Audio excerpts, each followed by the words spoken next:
We young voters do not have the luxury to be complacent as the GOP ousts Liz Cheney and makes moves to derail the 2022 election. I'm Yoonj Kim, and this is MTV News Need to Know.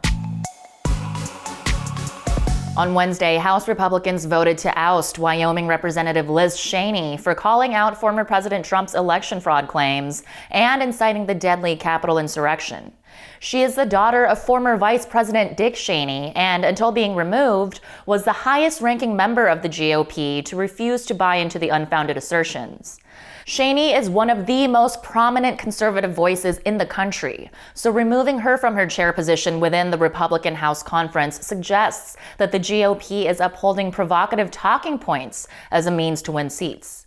In a press conference after her removal, Cheney refused to back down. I will do everything I can to ensure that the former president never again gets anywhere near the Oval Office. We have seen the danger that he continues to provoke with his language. Many people have taken to social media to point out the irony of Cheney's ousting for supporting facts after years of campaigning alongside those who built their platforms on lies.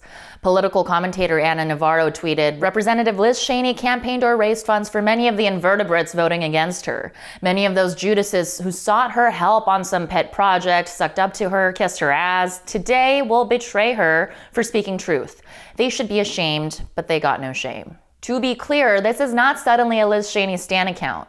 In the past, she has aligned with harmful conservative policies and talking points, like refusing to denounce the racist birther lie Republicans perpetuated during Barack Obama's presidency, in which they claimed he was not born in America.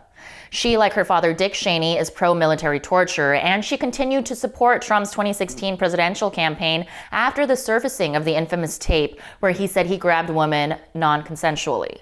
So the bar was on the floor when Cheney did the bare minimum in standing up for democracy.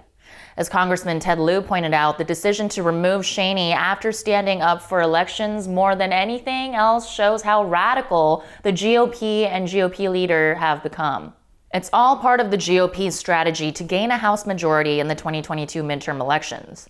A record number of Black, brown, and young people cast votes in 2020, swinging Congress and the White House to a Democrat majority.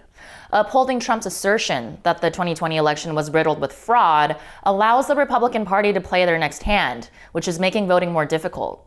The GOP has proposed anti-voting bills in 48 states. As West Virginia delegate Kayla Young sassily tweeted, in the last 2 weeks, Florida, Texas, and Arizona have signed laws to make it harder to vote because in 2020, Chex notes, there was record high voter turnout. The For the People Act is meant to counter these anti-voting measures on a federal level, but it's struggling in the Senate Rules Committee. The bill seeks to strengthen voting rights with things like automatic voter registration and create ethical election standards which would combat gerrymandering. It's a common sense bill, one that simply strives to make voting accessible, but all 9 Republicans in the committee voted against it, even after amendments they fought for were made. This is a reminder that we cannot be complacent just because the presidential election is over, because those in power are already working on dismantling young voters' access to the polls ahead of the midterms, which are next year. I'm Yoonj Kim, and that's what you need to know.